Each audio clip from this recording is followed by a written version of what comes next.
Nos va a acompañar en los próximos minutos la ingeniera Carolina Cose, ha sido presidenta de Antel, ha sido además ministra de Industria, Energía y Minería, y ahora se metió en este baile, diría Mujica, y agarró esta changa de precandidata presidencial del Frente Amplio. Bienvenida.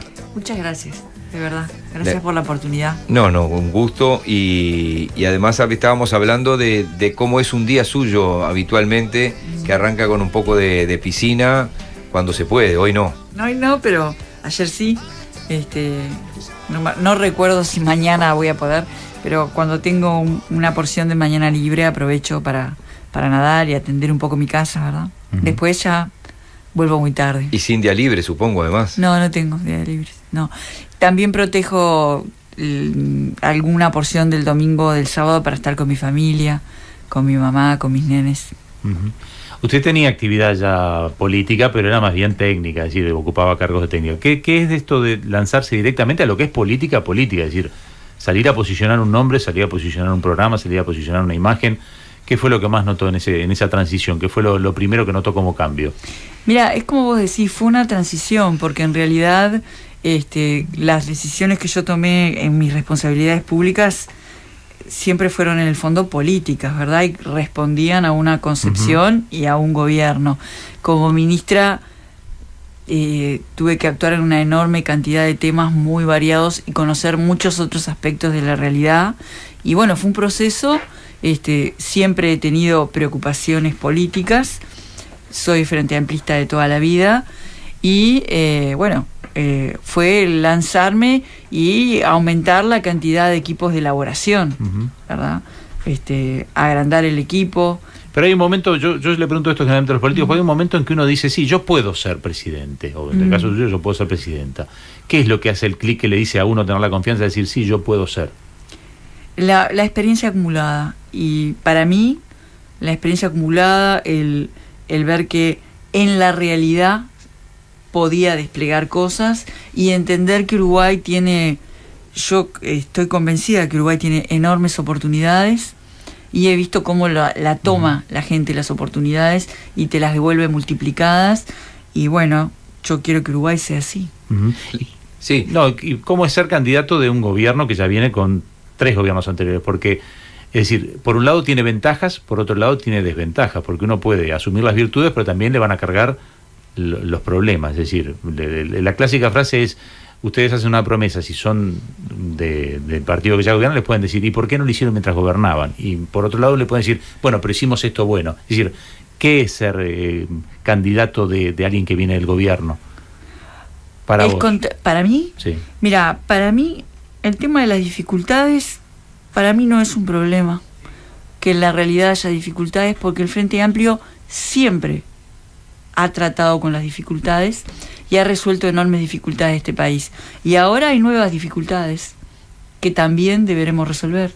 Entonces me parece que hay que encararlas, reconocerlas y aplicar lo mejor de nosotros y lo mejor del programa para resolverlas.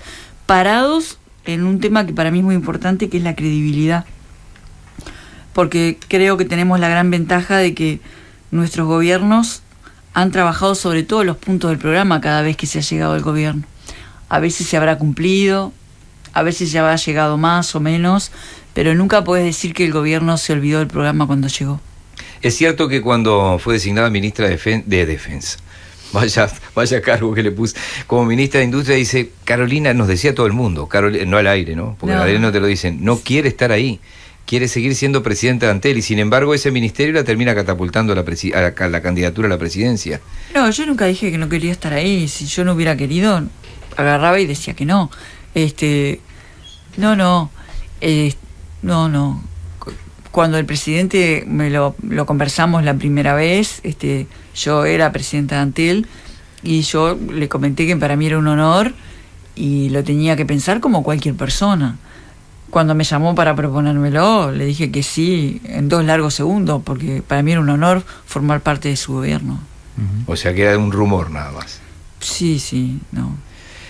Hablemos del 2 de marzo. Y supongamos que el presidente es presidenta por primera vez y es Carolina Cose.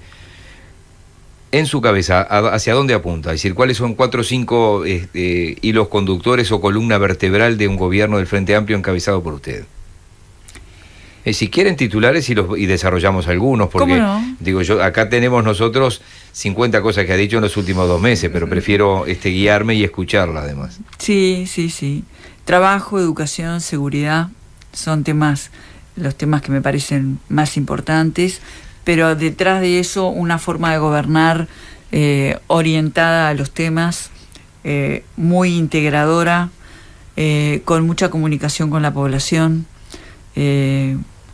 convocando en un camino a todos los que se quieran sumar, mucho trabajo, tratar de sistematizar lo que se ha hecho bien y volverlo un sistema, o sea, un enfoque sistémico de las cosas. Con sus asesores o en la íntima, cuando tiene un segundo, ya ¿está pensando en ministros o eventualidades de ministros? No. Falta mucho, digo, pero... No me pongo a pensar en ministros o ministras.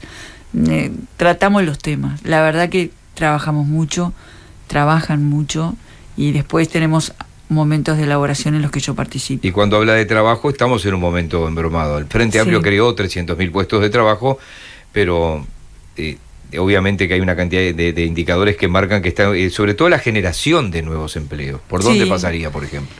Bueno, yo creo que hay que tomar una serie de medidas al mismo tiempo. No creo que en ningún tema se pueda tomar una sola medida. Creo que hay una batería de cosas que hay que hacer.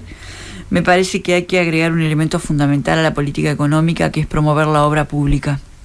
Y eso contrarresta vientos en contra de la región y del mundo. Y para promover la obra pública habrá que afinar y explotar al máximo los elementos que tenemos para la inversión privada en obra pública. Eso para contrarrestar y generar puestos de trabajo medio rápido, pero también tenemos que aprovechar algunas bases de construcción de futuro que Uruguay ya tiene. Hay unas cantidades de sectores que tienen futuro en el mundo actual, que están desplegados en Montevideo o que están por despegar y que están concentrados en Montevideo. Pero nuestros gobiernos construyeron infraestructura de telecomunicaciones que permite que esos trabajos no necesariamente se tengan que hacer en Montevideo, infraestructura educativa que ha generado capacidades en el interior, con la universidad, con la UTU, con la UTEC. Bueno, habrá que estructurar medidas que estimulen a esos sectores a trabajar en el interior, y eso va a generar puestos de trabajo de otra clase, más calificados, con mejores salarios en el interior. Y una fuerte campaña de reconversión laboral, que no empieza de cero, porque el INEFOP está haciendo un trabajo muy bueno, pero yo creo que en la próxima generación no alcanza, que a esa reconversión laboral hay que sumarle un papel muy fuerte de la UTU e implantar en Uruguay un sistema de educación dual, un sistema de educación en el cual, si tú estás estudiando algo en la UTU, parte de los puntos que necesites o de los créditos para terminar sean los logres a través de una pasantía trabajando en un lugar. Entonces unís producción con educación. O sea, una batería de leyes con respecto a... Sí, leyes y proyectos.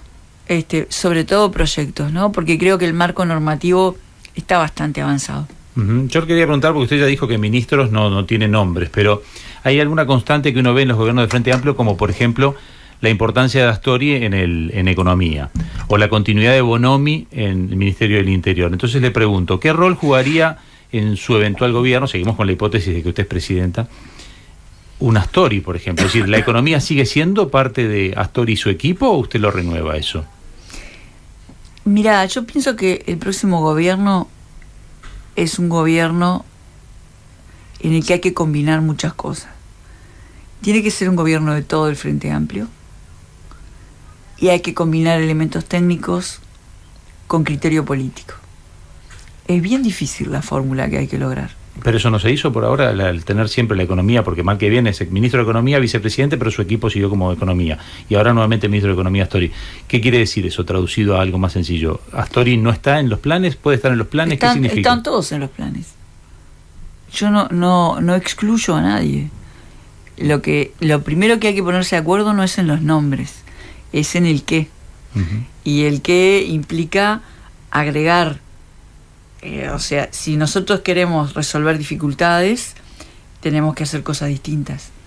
Y podemos hacer cosas distintas porque hemos desarrollado un camino hasta ahora. Uh-huh. O sea, yo creo que el camino que hemos desarrollado es el que nos permite plantearnos cosas nuevas Uh-huh. para resolver las dificultades, y no solo para resolver las dificultades, sino para anticiparnos a las dificultades del futuro, porque algo que hay que hacer ya Uh-huh. es, cuando estás resolviendo algo, pensar en pasado mañana, porque el mundo viene muy, muy rápido. Por la razón que sea, dijo Daniel Martínez el domingo en El País, ya cumplió un ciclo Bonomi. ¿Cumplió un ciclo Bonomi? En el Ministerio del Interior, digo, ¿no? Porque seguramente va a ser senador. A mí no me parece adecuado centrar el tema en una persona. Y no me parece, no me gusta expresarme así con respecto a compañeros. Prefiero hablar de los temas en profundidad que de las personas. ¿Quién debería dirimir? Me quedó claro el concepto de pensar no solo técnicamente, sino políticamente la economía de un eventual cuarto gobierno del Frente Amplio. Eso se debe discutir al otro día de las elecciones internas, supongo. Sí, claro. Por supuesto, eso es definir el camino. Bien, vamos a otros temas. Hay que cambiar las políticas sociales, dijo usted en algún momento. Sí, creo que también tienen que evolucionar. Yo creo que han sido muy efectivas y han ayudado muchísimo a que un montón de gente salga de la pobreza. Me parece que está bien, y me parece que muchas veces hay que asistir, hay que ayudar, está bien, porque hay situaciones de mucha vulnerabilidad que, bueno... Sí, se arranca del subsuelo. Ahora, para que sean sustentables, yo creo que tienen que estar muy acompañadas de una inclusión efectiva en el mundo del trabajo y resolver las situaciones de vulnerabilidad generando puestos de trabajo genuinos. Yo siempre pongo el ejemplo de las mujeres cuando era ministra, mujeres que salían de la violencia doméstica. Hicimos un acuerdo con INEFOP para capacitarlas en electricidad. Se recibían de electricistas. Y hicimos un acuerdo con UTE para que las contratara para hacer las instalaciones interiores de las casas de los hogares colgados que se regularizaban. Entonces, ahí juntamos una serie de problemas y terminamos generando trabajo genuino, necesario. Bueno, yo creo que eso hay que hacerlo en todos los lugares que sea posible. Uh-huh. Candidatos de otros partidos están hablando de reducción de gastos, es decir, déficit fiscal muy alto. Eso nos cuesta unos 2.000 y pico millones de dólares por año, y algunos ya salieron a decir 900 millones de dólares, dijo la calle. Ahora Talvi salió hoy a decir 2.200 millones de dólares, no llenar cargos públicos, es decir, reducción. ¿Por dónde van ustedes? ¿Cuáles los objetivos? Es decir, ¿más impuestos? ¿Son viables más impuestos? ¿Reducción del gasto? ¿Por dónde van ustedes? Bueno, lo que yo estoy planteando es que hay varias cosas que hay que hacer al mismo tiempo.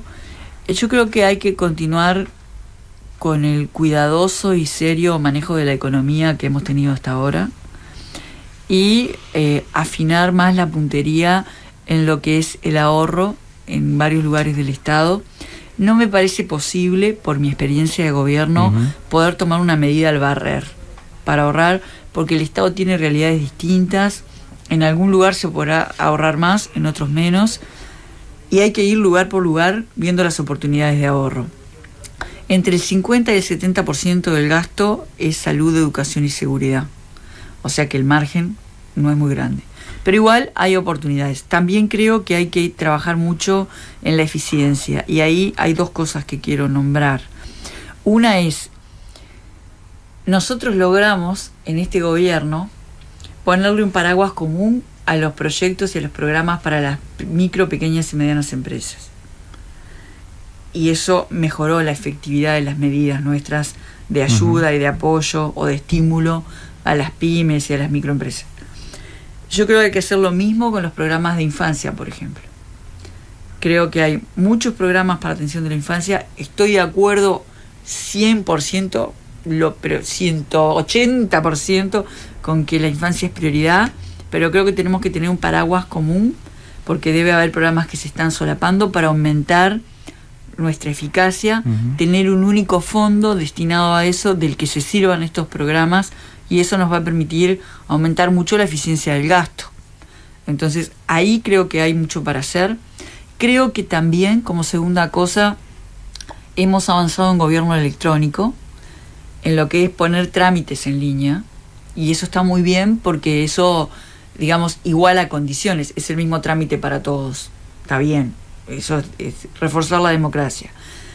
Creo que hay que avanzar más, consolidando los datos del Estado. Eso en sí mismo es un proyecto que genera trabajo, que Uruguay lo puede hacer perfectamente bien, porque tenemos una industria de software volando. Y al consolidar los datos del Estado, vamos a poder disminuir mucha burocracia. O sea que el recorte también en no tomar los puestos vacantes también está en la idea de ustedes. No, hay un estudio hecho y una propuesta de OPP que se viene llevando adelante, que es el 3x2, que a mí me parece que es correcto y que es por donde se tiene que continuar. Lo que yo creo es que tenemos que mejorar el trabajo del Estado. Tiene que trabajar mejor, y por eso hablo de la consolidación de datos del Estado. Y por otro lado, aumentar los ingresos. ¿Pero y cómo se aumentan los ingresos? Los ingresos. ¿Estamos hablando de impuestos? No, los ingresos del país. Los ingresos se aumentan dinamizando la economía con trabajo, obra pública. Se aumentan no dejando solo al sector agroindustrial, liderando la matriz productiva y haciendo que otros sectores crezcan y acompañen esa matriz productiva y alivianen el peso, digamos. ¿Y cómo se hace eso? Multiplicando trabajos de alta remuneración en el interior, trabajos de alto valor agregado, que ya están. Hay una industria de software que ocupa 26.000 personas, que están la enorme mayoría en Montevideo. Sin embargo, tenemos las capacidades en el interior y la infraestructura.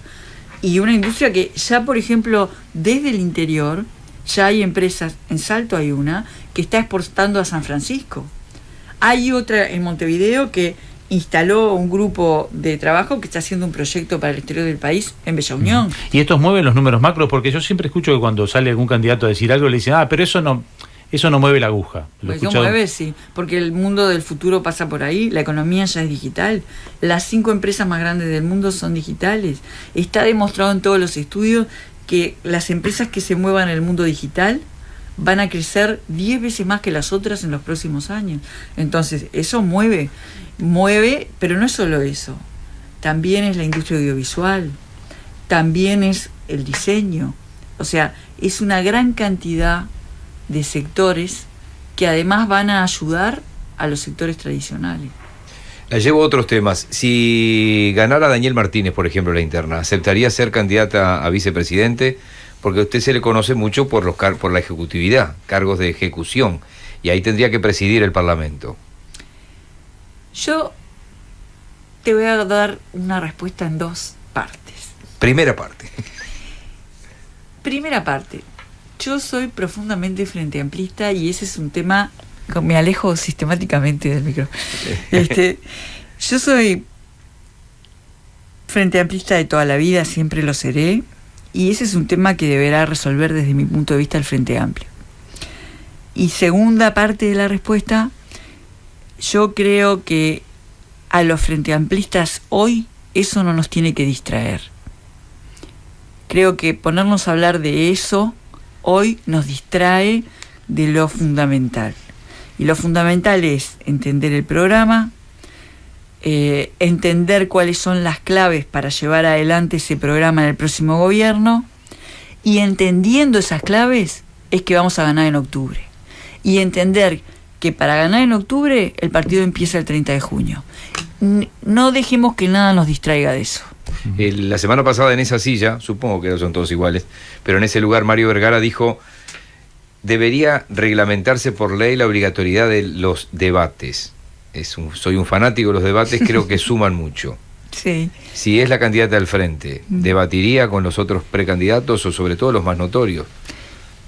No lo niego, no me niego a eso. Habrá que ver en el momento, porque la sociedad también cambió. Una cosa la sociedad de hace 20 años, que tenía una manera de munirse de información o de participar en discusiones o en reflexiones, y otra es la sociedad de ahora, que es absolutamente otra, ¿no? Pero no me niego. Le hago algunas preguntas cortitas para respuestas cortitas. La segunda planta de UPM, ¿se instala, no se instala? ¿Estuvo bien el gobierno como lo negoció? ¿No estuvo bien? ¿Qué hubiera hecho usted distinto?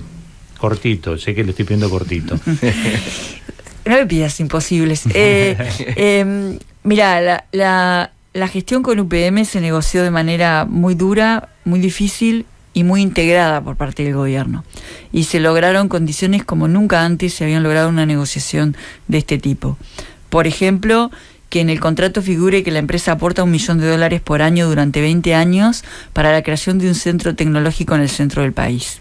Eso es realmente adelantarse a las dificultades del futuro, porque ese centro tecnológico va a servir a toda un área de actividad que excede la de la propia empresa. Así que yo creo que fue una negociación buena, difícil. Creo que es un éxito que la empresa haya declarado que ya se superó la fase 3 de la negociación, que es todo un signo que haya venido el CEO de la empresa a retirar los documentos para presentarlo a sus accionistas. En lenguaje corporativo mundial, eso es un gesto muy fuerte y creo que le va a hacer bien al país, justamente porque va a ser una obra que va a traer trabajo al centro del país, que es el lugar más deprimido en términos de trabajo. Y creo que va a ser de las cosas más monitoreadas en términos de medio ambiente. ¿La ocupación forma parte del derecho a la huelga? Sí. ¿El control obrero? No. Con el PIT-CNT, ¿hay un acuerdo para trabajar distinto para que se instale UPM? ¿Se puede negociar con el PIT-CNT de hoy que se le garantice a UPM que, porque es uno de los puntos aparentemente para la instalación, que no hay inconvenientes? ¿Eso está hablado? Eso no está hablado así porque eso es imposible hablar así, porque no se le puede pedir ni a la empresa que renuncie a sus intereses ni a los trabajadores que renuncien a sus intereses. Lo que se planteó mientras yo estuve en la negociación fue una discusión de protocolos, de manejo de los temas, y me parece que hubo madurez de ambas partes. De hecho, se firmó el contrato y pasó a la fase 3, o sea que desde mi punto de vista veo que todo viene bien. En Argentina hay elecciones el mismo día que en Uruguay. ¿Nos sirve un retorno de Cristina Fernández, aunque sea como vicepresidenta, a la política en Argentina como vicepresidenta? Es decir, ¿qué opinión tiene de lo que pasó con Cristina y este retorno a la política? ¿Es más afín un gobierno de Fernández que uno de eventualmente Macri con alguien? Yo considero que como del barrio no nos podemos mudar, lo que hay que tener muy claro, siempre hay que tenerlo claro, pero todavía más, que la relación no es entre personas, es entre estados. Y cuando uno preside un país, no es uno que habla, es el país. Por lo tanto, la relación es entre estados, independientemente de simpatías, antipatías o cosas que pueda haber en el medio. O sea que eso es lo que yo siempre voy a tener clarito. ¿Pero no fue mejor con Macri que con Cristina Fernández? Mira, yo creo que los problemas de los vecinos son grandes y son complejos y ojalá los resuelvan. ¿Bolsonaro es un problema que esté gobernando Brasil o es la misma? Es una definición de los brasileros. Y las relaciones entre estados. ¿Y qué pasó con la declaración sobre Venezuela? Porque en algún momento le preguntaron por Venezuela y se generó mucho ruido. ¿Sigue pensando lo mismo? Es decir, ¿qué es Venezuela para Carolina Cose? Primero, hay una cosa que me interesaría corregir cuando sigue pensando lo mismo. Yo creo que no se trasladó bien lo que yo pensaba. A ver. Y yo sigo pensando lo mismo, que no es lo que se dice que yo pensaba. A ver. Yo sigo pensando que la situación de Venezuela es terrible y que jamás la querría para Uruguay. Y sigo pensando que Uruguay tiene que estar pegado a su más honda tradición, larga tradición, de apego al derecho internacional y por lo tanto de no intervención. Entonces Uruguay lo que puede hacer es lo que ha hecho, que es promover la paz, llamar al diálogo, integrar un grupo internacional que trata de abrir canales de diálogo. El problema lo tienen que resolver los venezolanos, no se los podemos resolver nosotros por ellos. Y yo creo que la situación es dramática y estoy de acuerdo con todas las declaraciones que sacó nuestro gobierno y estoy de acuerdo con la última declaración del grupo de contacto que llama a elecciones libres, bla, bla, bla, bla. Estoy totalmente de acuerdo.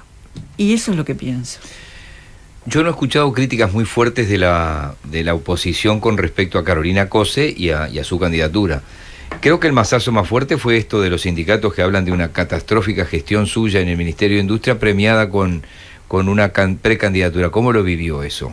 No le presté atención porque yo he tenido, como presidenta de Antel, en los 5 años no hubo un conflicto.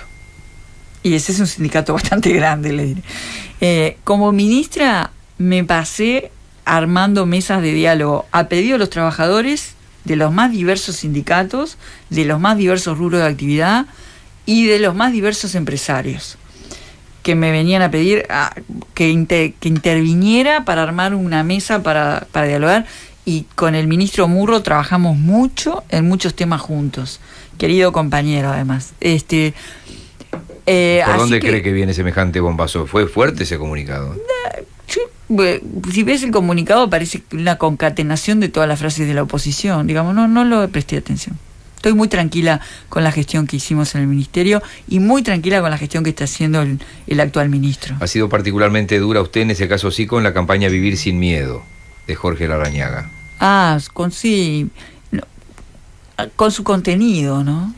El propio senador en un momento... ¿Hablamos de Larrañaga? Sí. El propio senador en un momento habló de lo peligroso que era usar el miedo para llevar adelante la política.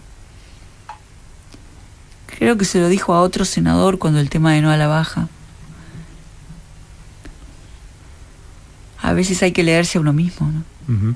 Con respecto al tema jubilaciones, que estamos hablando tanto, sí, y que, bueno, tú lo marcabas como que hay una parte del gasto fijo que va a lo que hay que transferir a las jubilaciones. Esto es una opinión personal y obviamente la traslado en la pregunta. Yo lo que estoy escuchando de todos los políticos es que algo hay que hacer, pero me preocupa como futuro jubilado que en realidad lo que veo que lo que hay que hacer es que voy a cobrar menos como jubilado. Es decir, me voy a retirar más tarde, me van a acotar o me van a cambiar la cantidad de años para calcular mi jubilación o me van a bajar el tope. Es decir, hay una reforma, ese es el camino de la reforma jubilatoria, es decir, pensar que como el sistema está mal, los que nos jubilemos vamos a cobrar menos o nos vamos a jubilar más tarde. ¿Hay una versión positiva de esto? Bueno, primero que no, un tema que tenemos que entender es que si tú miras activos versus pasivos en los números del Estado, da más o menos equilibrado eso. Uh-huh. O sea que ahí yo no veo un problema urgente. ¿En los funcionarios del Estado? No, digamos, en los números del BPS. En los números del BPS. Lo otro son prestaciones. Entonces, yo creo que... Igual, hay una asistencia de rentas generales de casi 700 millones de dólares anuales, ¿no? Pero porque le faltan al porque sistema. La cuenta, digamos, al BPS, no me acuerdo de memoria, pero ponele, entran 4.900 millones de dólares y salen 5.000 millones de dólares. Una cosa medio así, digamos, al BPS, ¿no?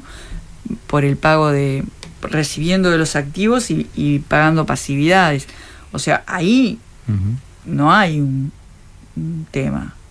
Digamos, el tema está en alinear todas las políticas sociales con el mundo del trabajo, generar más activos. Yo no creo que hoy estemos en condiciones de ponernos a discutir medidas concretas, porque creo que el análisis tiene que ser más profundo y tiene que ser durante un proceso en el cual se dinamice la economía, se genere más trabajo. No es ahora. Las discusiones no son antes. A veces yo misma como ingeniera aprendí que uno puede planificar perfecto, que el papel resiste cualquier cosa, pero cuando uno aprende a implantar proyectos en la realidad, entiende que se toma una medida, la realidad cambia, la toma y tenés que mirar de vuelta lo que pasa. No, digamos, es más compleja, más rica la realidad que los papeles. Así que es un tema, el tema de la seguridad social es un tema que habrá que ver con mucha calma y después que se tomen una serie de medidas para dinamizar la economía y para que haya más activos. La última de mi parte no tiene que ver con nada de lo que venimos hablando. ¿Hay pocos ingenieros en el Uruguay? Sí, y hay pocas ingenieras. Eso es un tema que hay que trabajarlo mucho y quiero destacar el trabajo que se está haciendo en Facultad de Ingeniería de abrir la facultad de abrirla al barrio, de llevar, están haciendo un trabajo de extensión muy bueno, de llevar liceos, de llevar jóvenes mujeres. Sí, generar una especie de aquí estoy, aquí estamos. Sí, y además que el edificio de facultad, mi querida facultad, no te invita a entrar, ¿verdad? Porque es un poco como... Tipo búnker. Entonces está bueno. En el Día Internacional de las Niñas y las TICs, se hizo todo el día una serie de actividades que me llevaron a la emoción, muy buenas, que estaban científicas de mi facultad, directamente interfaceando con grupos de estudiantes, mujeres de los más diversos lugares y con docentes. Sí. Usted se recibió, pero habrá tenido compañeros que no se recibieron. Yo le escucho a los no recibidos, lo cual puede ser una excusa o es la visión de ellos, que dicen que en facultad de ingeniería es como que no salva el que sabe, salvan por cupo, es decir, como que les mueven el nivel del examen, es como que hay una intención de que no se reciban tantos ingenieros. ¿Lo habrá escuchado como compañero? No. ¿Algún compañero lo habrá escuchado? No, nunca lo escuché. ¿No lo escuchó? No, nunca lo escuché y no creo que sea así. Como que en definitiva los bombean en los exámenes ya en primero, en segundo, sobre todo el ciclo básico ese de 3 años, dicen ahí te matan, ahí es el cernidor, tiran para afuera los que hay que tirar para afuera. ¿No lo escuchó? No.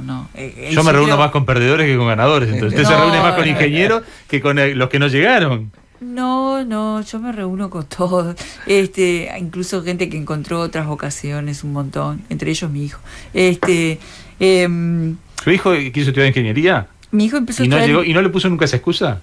No, porque mi hijo empezó a estudiar ingeniería, salvó todas las matemáticas y decidió que le gustaba arquitectura. Y se pasó a arquitectura y encontró... Eso es como una traición con un ingeniero. No, bueno... No, es como una traición. Yo iba a estudiar arquitectura también, cuando era jovencita. Y me decidí el último momento por ingeniería. Bueno, abrazó una vocación y yo como madre feliz de que un hijo encuentre cualquiera una vocación, ¿verdad? No, yo no veo que haya para nada una decisión expresa de cupo, al revés, yo creo que todos los docentes están preocupados para que salven más. Y ahora hay un sistema en la facultad que en mi época no había, que además de ser semestral, vos podés exonerar exámenes. No, al contrario. Yo creo que sí, que hacen falta más ingenieros y más ingenieras. ¿Habla una vez por semana o más con Mujica?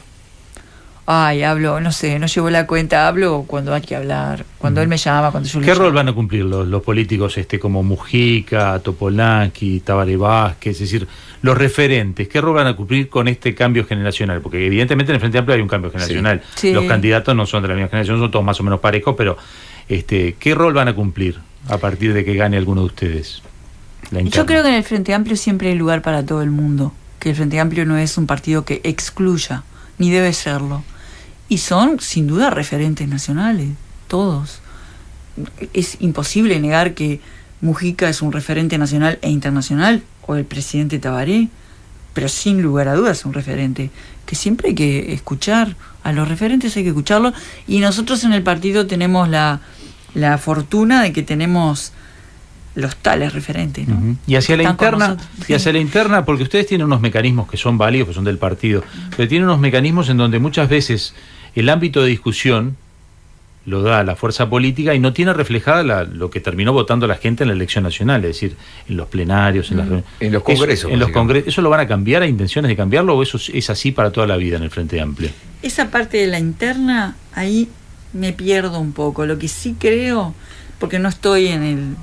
Pero pueden ser los que decidan una vicepresidencia, es decir, si tú sos presidenta o candidata a la presidencia, te pueden poner vicepresidente, y si tú no salís primeras, pueden ser los que te pongan como vicepresidenta. No me detuve a pensarlo. Lo que sí creo es que en el próximo gobierno, hablando del 2 de marzo, hoy me hablaban del 2 de marzo, hablando del 2 de marzo, el Frente Amplio no se tiene que dormir en los laureles y tiene que haber una activa participación en los comités de base, de los temas profundos, de los temas importantes, y la discusión y la participación no se tiene que terminar con las elecciones, ni se tiene que hacer cada 4 años, porque la política se construye todos los días, porque es la forma que al final del día tenemos de llevar las cosas adelante. Muy bien, ingeniera Carolina Cose, gracias por hoy. Nos vamos a reencontrar por el, ¿cómo se llama? Por el multiquiosco que tenemos todos en otros programas de cara al cierre. 30, 29, 28, el 27 de junio es el último día en el que se pueden hacer notas y publicidad. Muchísimas gracias por hoy. Gracias a ustedes, de verdad. Poder Ciudadano Radio. Periodismo responsable y riguroso.